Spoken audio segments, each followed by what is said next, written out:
than getting out and seeing the world. The experiences are what you're going to remember in the long run. Getting out to see the world has just really opened my eyes to a lot of things. I know a little bit about a lot of random things, and that's because of travel. We're going to be able to learn so much about some really great destinations. I'm excited about how this will improve our group itineraries.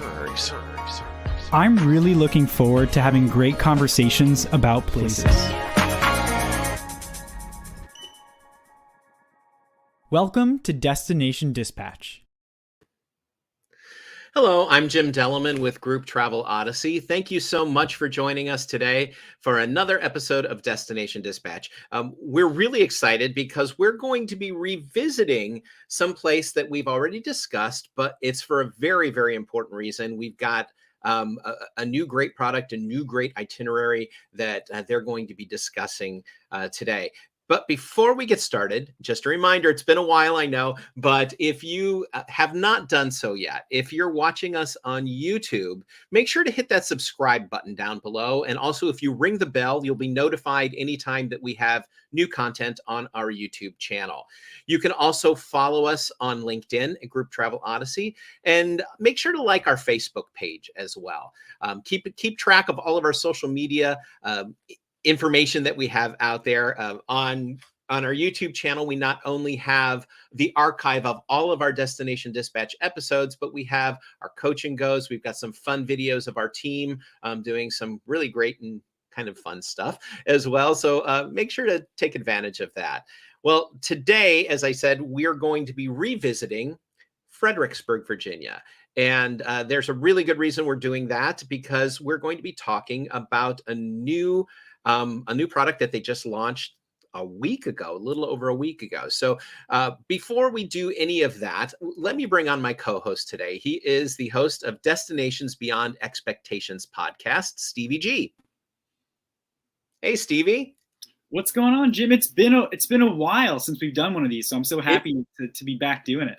It has, and that's what I was saying today. I was very excited just because we're getting kind of back into our groove for 2023 and getting these up and running again. And I think we're really getting back into the groove with a bang here. We've got some really incredible information that we can share today. Now, I know we've discussed Fredericksburg and whether we've been before and stuff like that, but today we're going to be talking a little more about civil rights and their civil rights trail that they just launched. So let's bring on our friends from Fredericksburg, from Visit Fredericksburg. We've got Haley Backlund and Victoria Matthews. Hey, how you doing? Guys. Hey guys.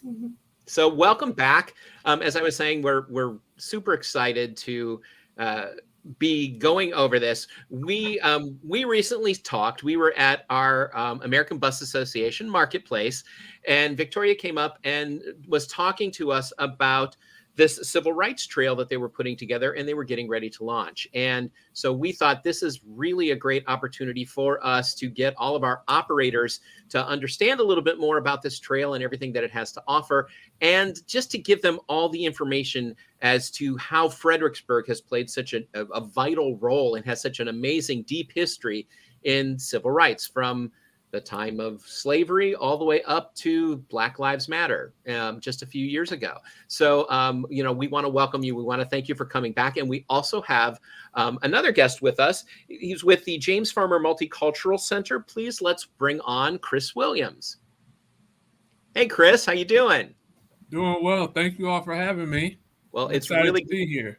Well, we're excited to have you here, and we're excited that Victoria, Haley, and you are going to be giving us all this information on this product, this it's hard to call it a product, but this event that people can take advantage of now in Fredericksburg. We've got the Civil Rights Trail. Mm-hmm. So I'm just going to kick things off. And, Victoria, you were talking a little bit about the history of civil rights, and just as you started putting things together, you realized how deep that history is. How did all of this get started?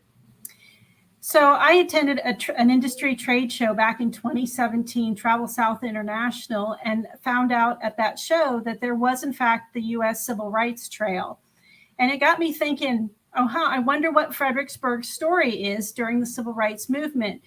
We spend a lot of time in Fredericksburg talking about George Washington because we are his boyhood home, and also Civil War battles. We have 4 of them here in Fredericksburg, and those stories are really important.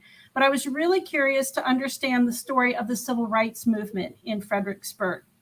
And so that's kind of where this all started, was seeing that on a national level being released. Excellent. And did you find out as you were digging deeply into this, were there some surprises for you? 100%.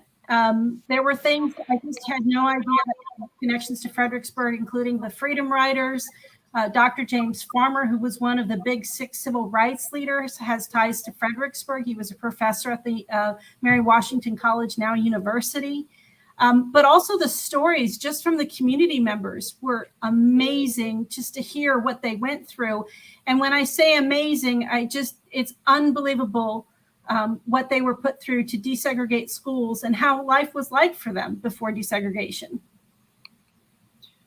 Can you maybe describe a little bit more about what the trail actually is in itself? I mean, I know there's some walking you can do. There's even some driving you can do. There's a part 1 and a part 2. Like, can you describe exactly what the Civil Rights Trail really is in Fredericksburg? So what we do is we have folks start at the Fredericksburg Visitor Center. That's kind of their launching off point. We're going to have copies of the green books here for people to take a look at. Those will be our national publications, so you can actually look at your own state to see what facilities in those states were available for the Black travelers. So we're going to start folks here at the Visitor Center. And then we've got 21 stops. So on the part 1 trail, it is 12 stops that you can walk to, and then three additional stops that you can then either walk to or drive through. And for part 2, it is 4 stops on the University of Mary Washington campus, plus an additional 2 that are on that side of town. And what we will do for the motor coach industry is, if the tour operators will kind of give me a time frame of how long they're going to be in the city of Fredericksburg, we're going to modify the trail so that they can get to see what they want to see, but also do it from a motor coach. We have a couple of one-way streets here in Fredericksburg and some tight corners. So we're going to make sure that we plan that out really well for our tour operator clients. And what would you say is a time frame for if somebody is actually walking through part 1 of the tour? What is the time frame that you're setting aside for part 1 and for part 2? I think for part 1, probably about 2 hours. Okay. And for part 2, I would say probably about an hour. Okay. For there as well. Excellent. So, I mean, Chris, it's so great to have you joining us today. I want to learn a little bit more about the James Farmer Multicultural Center, which is part of the tour. Can you let me know, more information about that and what you guys are all about? Sure. The James Farmer Multicultural Center has been a part of the University of Mary Washington since 1990. It was first called the Multicultural Center, and then after Dr. James Farmer's passing in 1998, they renamed it in his honor. We handle all of the multicultural programming here at the university. We have events spanning from late August all the way up until the middle of April. It's about highlighting different identities and different cultural groups and celebrating the differences that bring us all together. And we are very passionate about that. And it's a different part of Dr. Farmer's legacy that we're continuing to expand on and to uplift. Every chance we get, we try to make sure that his name is front and center in what we're trying to accomplish here at the university, whether it's with our programming, our reach into the community, the Fredericksburg community, the greater Fredericksburg community. I think this project has been key into letting people know more about what we do here at the university through our center, and then also partnering with the city of Fredericksburg's office. It's really extended our reach into not only just the city of Fredericksburg, but beyond in different counties and within the region. So In short, that's what we do. I could probably go on for about an hour about what we do, but I'm not going to do that. Well, you brought up that word partnership. I want to ask a little bit about that. I mean, can you talk about the partnership that you guys have with, Visit Fredericksburg? And Victoria and Haley, feel free to chime in there too. Yeah, I believe that the partnership really started when Victoria reached out to me in July 2020 to embark on the Civil Rights Trail, and it's gotten stronger since then. But I'll go ahead and let Victoria and Haley take the floor now. Well, absolutely. So I wanted to investigate this story. And so I kind of was looking around in the city for somebody to help me figure out what this story was. It is not normal for a tourism department to kind of create the stories. Normally the stories are there, and then we facilitate those stories out to the public. But in this case, we literally had no information that we could use. So I reached out to Chris to say, hey, do you want to help me with this project? And I met Chris because he had put together a really cool bus trip that followed the Freedom Riders. And so we went on this bus trip because we wanted to understand how other localities were talking about Black history as well. And so we came back from that, and then Chris and I partnered up on this. The thing about this trail, that the place that we had to start for this trail was oral histories. We needed to talk to local community members to find out what had happened here during the civil rights movement in Fredericksburg, so we could understand what sites were important around the city. And by partnering with Chris, who has ties and to the local community, we were able to do that. We likely on our own would not have gotten the same results if we had not had Chris and the university involved in this. We were able to have conversation with several folks in the community. Some had never told their stories before, so that was the first for them. So that was truly an exciting moment when they agreed to say, yes, I want to tell my story, and yes, we want it out there in the public information, in the public world. So that was a huge partnership to be able to accomplish that task.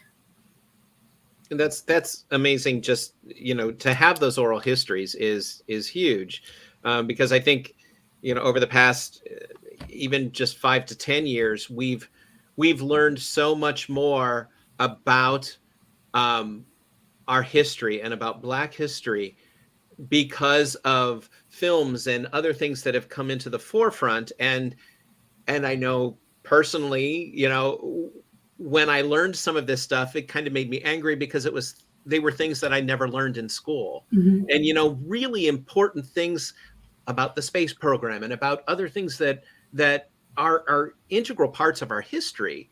And it's just not a story that was told. And so to have those oral histories, to have people actually having the opportunity to tell their story is hugely important. It's really, did you have any pushback from people as far as not maybe wanting to share difficult stories, or were they pretty much open to share?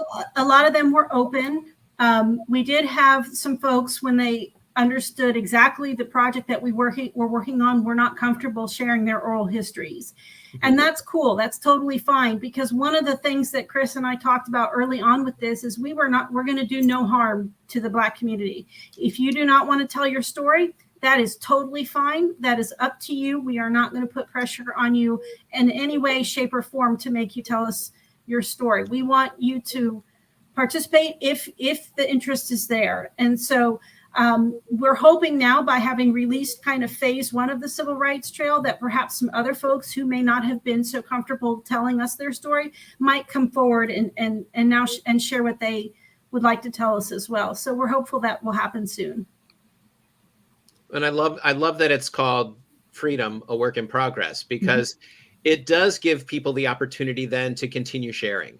So, and as we all know, this is a work in progress. It's something that when you take a look at the deep history and the long history in Fredericksburg and in the rest of our country, you would hope that some of the things that we are dealing with right now, we wouldn't be dealing with, because the history is so long. That's why it's important to get this information out, and that's why it's important for this story to be told, so people can actually see how long a lot of this has been going on.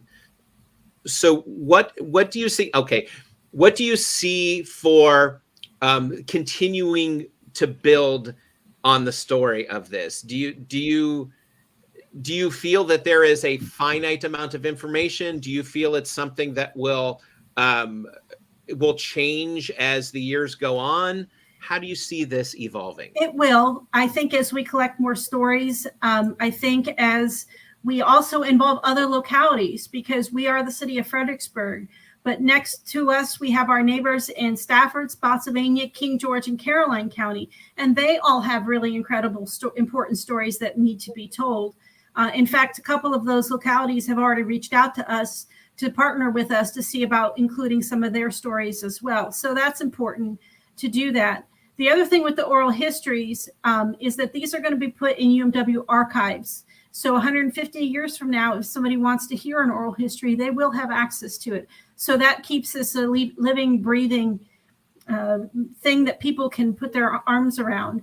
The other thing is that these oral histories, this all happened not that long ago. So that's why we had to be really careful with this, because we didn't want to inflict further pain or discomfort, on the Black community by remembering something that was really horrible that happened to them. Mm-hmm. And the other thing we're going to do is we're also going to take this and see if we can get a portion of it or a couple of sites on the U.S. Civil Rights Trail. We're going to work with the National Park Service. We can add some things there and work with the state of Virginia and see about getting some stuff on their Virginia Civil Rights Trail. That's amazing. So, I want to ask, if a group visits and they participate and they do the trail, what are you hoping, what perspective do you want them to walk away with? What do you want them to gain or, take with them as they, after they do the trail, take back with them as they go home? Well, I think I think they're going to have an emotional reaction to the trail. The oral histories, we left them intact. We didn't touch them. We didn't change it. The N-word is in there. You will read that and how these folks were treated before in Fredericksburg and around the country. And some of those are a little bit hard to read. So I hope people kind of walk away with a better understanding kind of what the Black community went through, that there's still more work to do, but that this is a step in the right direction. And that we're now, it's now the whole story of Fredericksburg. It's just not it's just not, the same two topics. We've got to be inclusive of everybody. Mm-hmm. And I know you guys had your opening event too for the trail, as Jim mentioned. This is a brand new thing. Mm-hmm. Can you tell me how that sort of went? When you guys launched it and everything? Absolutely. So we literally launched exactly 1 week ago from right now. And so we held the event at the University of Mary Washington. We had about 230 people show up for the event. And what we did is we went through the trail stop by stop. And as we did that, and there was an oral history tied to the stop, we recognized that individual in the room. So we have the story of Robert Christian, who desegregated Morey School when he was 12 years old. Robert Christian was at our event. He is in his 70s now, and it is the first time he has been ever publicly acknowledged for what he did when he was 12 years old. He got a standing ovation that day. And so that was how the room was. We just wanted to make sure that those folks were recognized and just shown that their stories were being told for everybody to hear. So it was a really good day. We had Senator Tim Kaine pop down from Washington, D.C., and he was part of that event that day, and we appreciate his time and energy to do that. So it was just an excellent, excellent, excellent day. That's really great. We're going to continue this conversation, and we're also going to walk through the trail and stuff, virtually walk through the trail when we come back. But right now, let's hear a few words from some of our partners. Group Travel Odyssey would like to take a moment to thank our amazing partners, including Book My Group, Travel Advocates, We Travel, Broadway Inbound, and Fly My Group. These partnerships help make business without boundaries possible, and we encourage our viewers to learn more about these wonderful companies. Now, Back to Destination Dispatch. Thank you for that, Stevie. What we would like to do now is we're going to bring up the presence on your website of this Civil Rights Trail is brilliant, and the information that you currently have, and I know that you're still building more information. There are 2 maps that kind of explain this trail and walk through some of the sites. So we thought what we would do is just start with part 1. Start going through this and, go through what they're going to experience as they go through these 2 parts of the Civil Rights Trail in Fredericksburg. Excellent. So let's kick that off. So this is part 1. As I said earlier, we start at the Fredericksburg Visitor Center, and then we have you walk over to Shiloh Baptist Church old site. That site has been a cornerstone of the Black community since 1815. And here we kind of touch on the different pastors that were in that church. One of those pastors was Reverend Hester, and he focused on education and paying poll taxes and then writing a newsletter in the 1920s, which was really kind of daring of him to do that. His granddaughter, Ambassador Pamela Bridgewater, would later become the U.S. ambassador under Clinton, Bush, and Obama. And she provided an oral history about her grandfather. Oh, wow. We also have Reverend Davies, who was the pastor of Shiloh Baptist Church Old Site from 1962 until 2012. And he would go on to become the first Black member of City Council from 1966 to 1976, and the first Black mayor from 1976 to 1996. So we kind of talk about all of those different things at that site. From there, you will walk on to the Johnny P. Johnson mural. We unfortunately lost Mr. Johnson in November 5th of 2022. He passed away. It was a tremendous loss for the community. He was a teacher at the local Black high school before desegregation, and he would go on to be the first Black professor at Mary Washington College, now the university. So we have his oral history, and it's the last one he did before he died. But his oral history talks about what happened in Fredericksburg when Martin Luther King was assassinated. The next stop is the sit-ins. You may remember during the summer of 1960, there was a national movement to desegregate lunch counters and movie theaters, and Fredericksburg was certainly part of that. So there were protests held at the different shops down and lunch counters in the historic district. It took about a month for those facilities to desegregate those lunch counters. But the folks who were there that day are local community members, Gay Todd Agbolola and her mother, Gladys Todd, and Jareen Mercer McConnell. So those folks were all involved in the protests, and they got trained at Shiloh Baptist Church Old Site.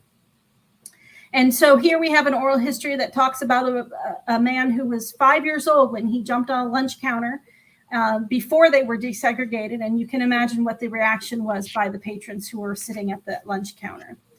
We then take you up to the Fredericksburg Area Museum, and we are cognizant of folks who may have walking issues, that we make sure that we take you on a path that's easier for accessibility and mobility.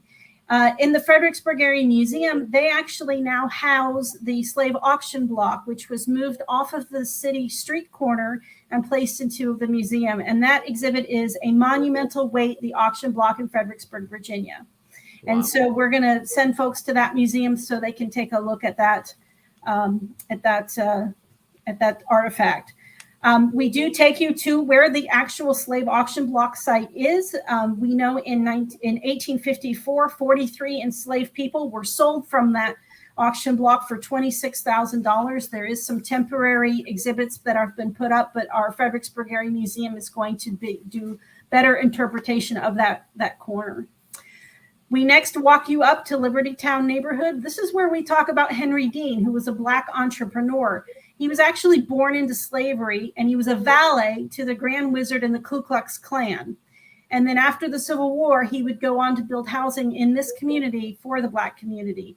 You may know that the Black communities usually ended up with the not so nice parts of town, the swampy parts or the stuff that was hard to build on. And Henry Dean built houses in that area for the Black community. We also discuss Jim Crow in this section and share some other oral histories. We then move on to the Colored Cemetery at Potter's Field. The Colored Cemetery has remains of enslaved and free Blacks that were removed to make room for the Morey School And that school was an all-white school built in 1920. So they dug up all of those grave sites and moved them. The school was named for Matthew Fontaine Murray. He was a general in the Confederate Army. And this is the school where a 12-year-old boy on September 4th, 1962, desegregated the school. We did not know who that student was. He was not identified in anything we could find. We found him on September 7th, 2022. We identified him, and he was there at the event, as I said, last Thursday, and it's just amazing. The next stop that we go to is racial covenants and neighborhood segregation. So Liberty Town was a thriving Black community until the properties were overtaken by whites. And then the whites put racial covenants on the properties. And so this is where we talk about other Black neighborhoods in Fredericksburg and experiences there. But some of those racial covenants were you can't put a pig on your property and you can't sell it to a Black person. So this is where we have that conversation. Next, we move it on to the National Bank building.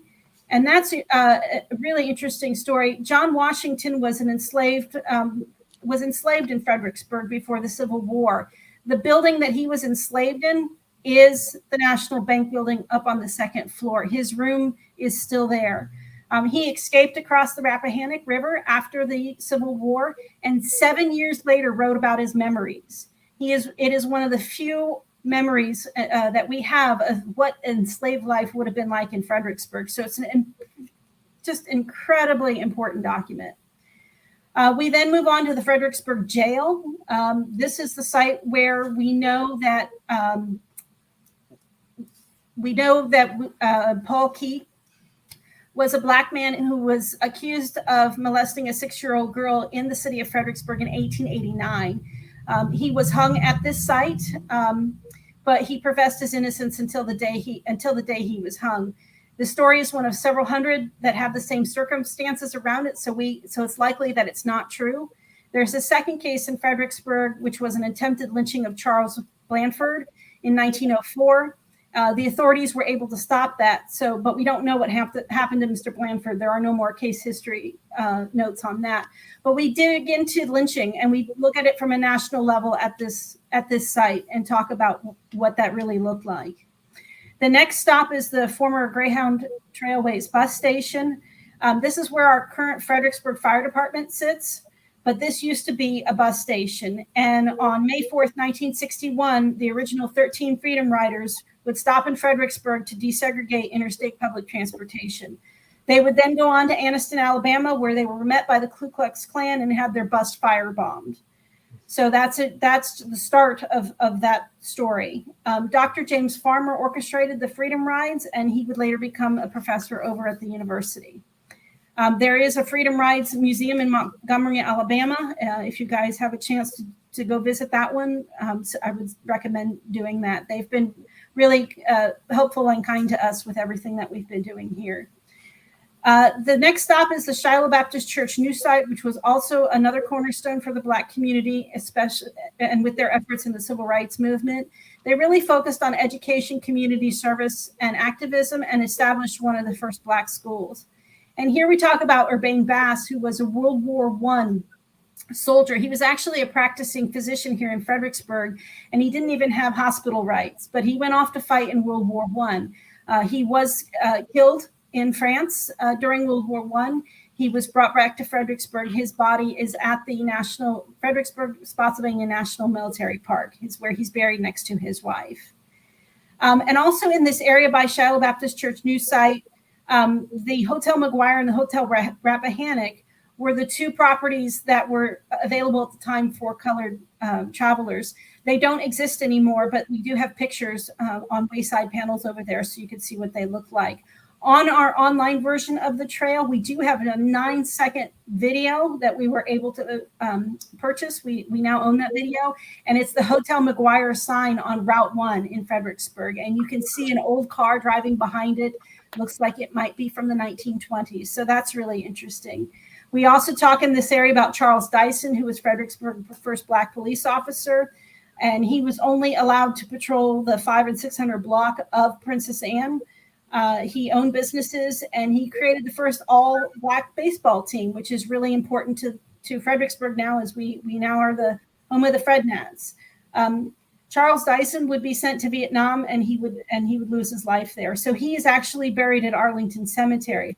His brother was with us at the event last Thursday, so that was really interesting to have him there. Next was the next three sites are things that folks can add, and they're the Bass Ellison building, where we talk about Dr. Ellison, who practiced medicine in Fredericksburg for 50 years and played a role in removing racial barriers at Mary Washington Hospital. And we also have the stop at the Fredericksburg Spotsylvania National Military Park for Urbane Bass as well. You can proceed to his grave site. The third site that we have on here is the Walker Grant School, which was named in honor of Joseph Walker and Jason Grant. This was the first publicly supported Black school in Fredericksburg until 1962. And we have oral histories from Roland Moore, who attended Walker Grant, who would later desegregate James Monroe High School.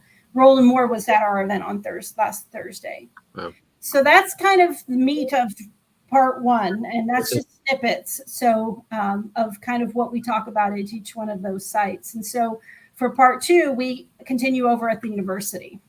Okay. And give me a second to pull that up. Can you maybe give us a little bit of a preview of that while I pull up the map? Absolutely. Chris, why don't you go ahead and talk a little bit about the desegregation of Mary Washington College and Gladys White Jordan's story? Sure. Gladys White Jordan is actually my cousin. So her story begins in 1956 when she was working to get admitted to the university. Her mother worked for the president of the university, Dr. Simpson, and he encouraged her to apply to the school, but he couldn't guarantee that she would get in. And sadly, he was correct. It was 2 years after the Brown versus Board of Education decision. So it took the Mary Washington College almost another 8 years before they desegregated after the Brown versus the Board of Education decision.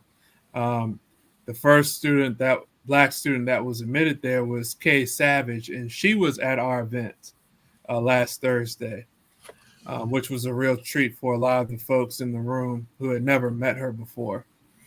And then we moved forward 2 years later with Venus Jones being accepted into the university.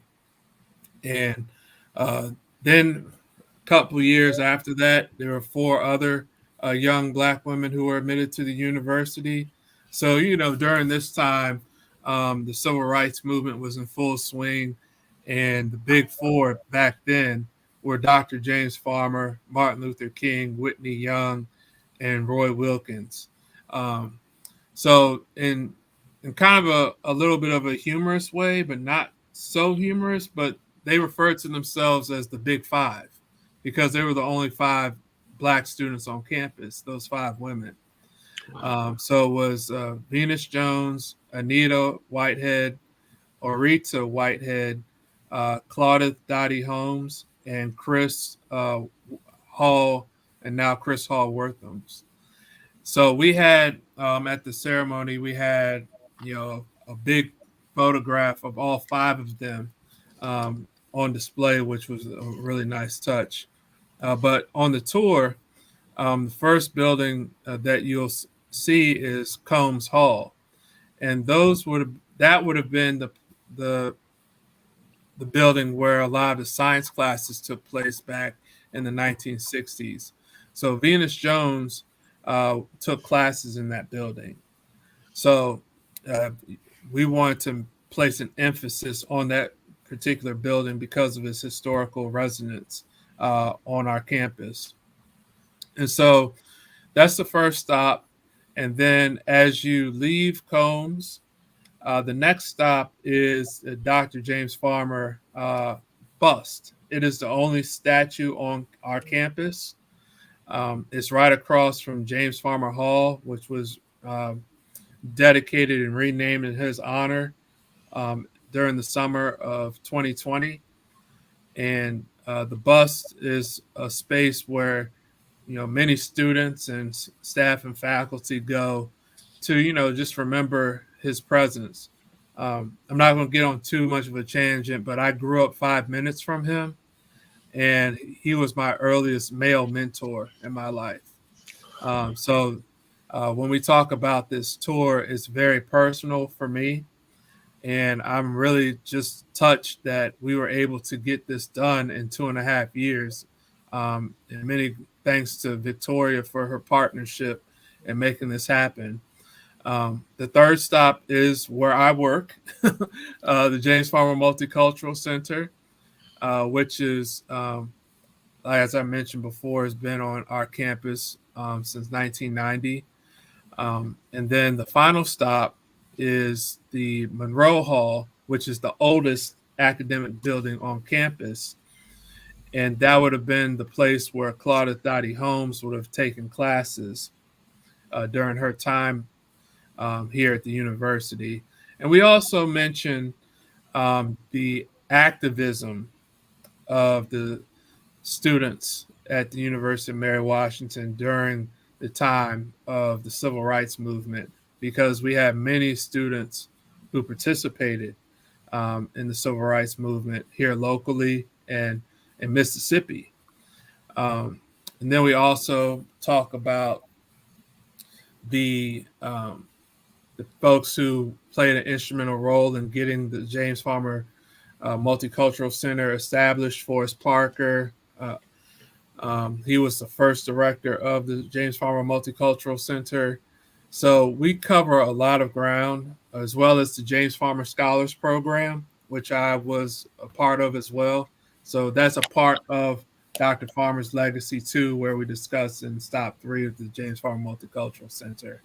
So there's just a wealth of information about the activities of not only just the students, but of some of the staff and faculty here at the University of Mary Washington, then known as the Mary Washington College of the University of Virginia. So then from there, do I understand that right, that you can actually drive to the next stop number 5? Yeah, that's correct. So the next stop is Shiloh Cemetery, and that's kind of the final resting place of many of the influential Black citizens in Fredericksburg, Joseph Walker and Jason Grant, Reverend Hester, who we talked about earlier. This is also the site where the free Blacks and the Safe people were moved to make room for the all-white Morey school. So it's a really just a very interesting cemetery to go take a look at. From there, you proceed on to the Dorothy Hart Community Center, and this is the final stop on our Civil Rights Trail. On February 10th, 2022, the city of Fredericksburg unveiled a historic panel about the Walker Grant High School Class 1950 protest. And that protest stemmed from the city of Fredericksburg's refusal to provide the community building to the graduating class of 1950 due to the color of their skin, only then being later allowed to enter through the side door. So the city wouldn't let them use the front door of the building. The students were very upset by the city's response, and as a result, they protested and held their graduation at Shiloh Baptist Church old site. And where we focus on here is how brave these students were in June of 1950, because that event predates Emmett Till's murder and the Montgomery bus boycott by 5 years and the March in Selma by 10 years. And we actually had one of the protesters who was there in June of 1950 at our event last Thursday. His name is William Knoll, and he's in his 90s. We were so grateful that he was at our event last week as well. The really cool thing about the sign that's located at this site is if you walk up to it and you click on the QR code, you can actually hear an oral history of Miss Sproul and how that day was for her. She was one of the students. Well, we lost Miss Sproul 2 years ago, but at least we still have her voice that people can hear what happened to her that day. So that was incredible. And that sign was done very, very quickly because there was a sense of urgency by the Black community to get that done, because so many of those students, every week I would get a phone call, such and such has died, such and such has died. We needed to get that into the ground to acknowledge what they had done. So that's the final that's the final stop on the trail. I do want to add really quick that we did have some help from the University of Mary Washington Geography Department. Dr. Hannah was instrumental in getting these maps done. Those maps were done by students at the university. They were not done by my office. We just added the fluffy stuff, gave them the logo that they needed to use, but they're the ones who created those maps. And we are just so grateful that they were able to help us to get that done. So that's kind of the trail in a nutshell. And like I said, we'll tailor that down for the group tour market, depending on how much time they want to spend and, making sure we have food stops in there and other things. So they'll have a good trip when they come. It's really wonderful. And the passion that you guys have put into this is very, very clear. And I hope everybody who experiences this trail is just as passionate about civil rights once they experience this. I mean, it's really incredible. It's an excellent thing that you guys have done. And, it's very, like I said, it's still very resonant. A lot of this stuff happened during my lifetime. And it's just incredible to think that it seems like it's such a long time ago to so many people. And it's really, really not. This has been going on a long time, far too long. But a lot of this has happened within the past 60 years. Mm-hmm. And it's just incredible to realize that and remember that sometimes. So thank you so much for sharing that. A couple things before we wrap up here. Chris, if people wanted to find out more about the James Farmer Multicultural Center, how can they do so? Sure. They could go to our website online, www.umw.edu/multicultural. We have all of our events on the website, as well as our initiatives, the staff, so much more information. I always try to point everyone there because many of the questions that people have, they get answered on the webpage. Brilliant. So thank you for that. And thanks for joining us. And Haley and Victoria, for more information about this trail, how can people reach out? Absolutely. So they can certainly give us a shout here in the office. But our website is a really good source of information. We do have the maps up there. So that is fxbg.com/civil rights trail. But feel free to reach out to us and we can tailor the program to fit the needs of the client. That's probably the best way to do that. And so folks can email myself at vamatthews@fredericksburgva.gov.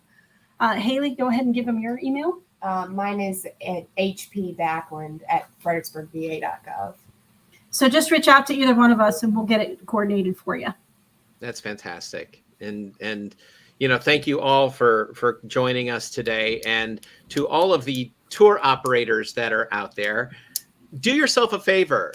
This may not be something that is comfortable for you or for your people to see, but it is so important, and you will be so uplifted and you will be so changed by learning this part of our history. The only way for us to better ourselves is to learn what we've done so poorly in the past, and hopefully we won't make those same mistakes. So do yourself a favor, put this on your itineraries, go visit these trails and learn.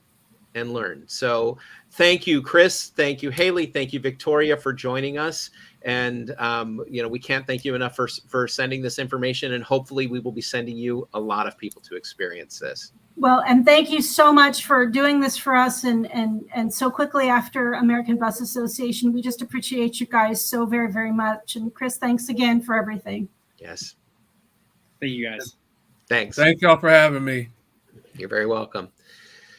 So just a reminder, Destination Dispatch does happen on Thursdays, most Thursdays, and we're just getting started and geared up in this new season. We've got some fantastic destinations and some fantastic opportunities for you, like you saw today. So make sure to join us. It's on Thursdays at 2 o'clock. If you can't join us live, make sure to join us on our YouTube channel. And again, if you've not done so and you're watching us on YouTube, make sure to hit that subscribe button and ring the bell, and you'll be notified whenever we do have new information and new content on our YouTube channel. You can also follow us on Facebook. You can connect with us on LinkedIn as well at Group Travel Odyssey. If you want more information about Group Travel Odyssey, you can visit our website, grouptravelodyssey.com. You can find out who all of us are a little bit more. You can also learn more about what we offer to not only tour operators, but to suppliers as well. So make sure to visit our website. If you need any information, our contact information is on that site as well. So please feel free to reach out to us. We'll be more than happy to go through a lot of information with you. Stevie, why don't you give us a little more information about what you are doing with Destinations Beyond Expectations podcast? Yeah, Destinations Beyond Expectations is the podcast designed for students of travel. You can check out the website, dvetravel.com, to see all the episodes, a couple fun blogs, and some more great things. You can also listen to the show on the website, or you can go to Spotify, Apple Podcasts, Stitcher, iHeartRadio. Anywhere you can find podcast, you can find the Destination Beyond Expectations podcast. So go ahead and check that out. The most recent episode, we talk about finding success as a new travel agent, some tips to find success. So definitely give that a listen, like, subscribe, and share it with your friends. Fantastic. We will do so. Just a reminder, we do have a GTO Coach and Go episode coming up this next Tuesday. So GTO Coach and Go happens every other Tuesday at 2 o'clock Eastern. We'll be showing you a little bit more about how our GTO system works and give you a few pointers on some new information. So join us for that as well. Well, that's all the time we have today. We thank you so much for joining us, and we will see you next time. Thank you for watching this episode of Destination Dispatch.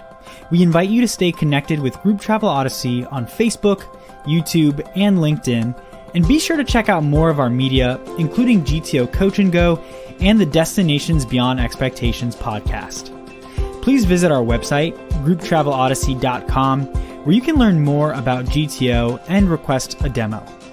Group Travel Odyssey, business without boundaries.